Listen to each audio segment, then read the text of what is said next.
ఇక్కడ eucalyptus oil processing చూడొచ్చు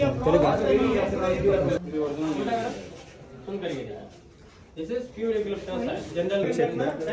దీని యంగ్ లీఫ్. దీని లెగ్ లీఫ్ చేసేది ఈనాయిల్. ఈనాయిల్ ఎందుకంటే ఒక తలనొప్పి, మైగ్రేన్, ఆస్తమా, వీజింగ్ వస్తుంది కదా, దానికి చేసేది ఇది ఈనాయిల్. చెట్లు పెరిగిన తర్వాత ఇలా వస్తుంది డ్రై లీఫ్. డ్రై లీఫ్లో చేసేదే యూకలిప్టస్ ఆయిల్. దీన్ని జనరల్గా కోల్డ్ కాఫీ వస్తుంది కదా, దానికి విక్స్ టైప్ అప్లై చేయొచ్చు, స్టీమ్ కొట్టవచ్చు. దీని చూడండి 500 లీటర్ ట్యాంక్. దీంట్లో 200 లీటర్ నీళ్లు 300 కేజీ లీఫ్లు వేసి కుక్కర్ టైప్ మూసి పెట్టి కింద బాయిల్ చేస్తారు. 9 అవర్స్ తర్వాత స్టీమ్ అనేది వస్తుంది. ఇక్కడ వచ్చి కూలింగ్ అయిన తర్వాత బయటకు వస్తుంది. నీళ్ళకు జెన్సిటీ ఎక్కువ, కిందకి వెళ్తుంది. ఆయిల్ జెన్సిటీ తక్కువ, పైకి ఉంటుంది. కింది షో అయితే తెలుస్తుంది. కిందకు ఉండేది నీళ్ళు, పైకి ఉన్నది ఆయిల్. చేతులు ఇలా చూపి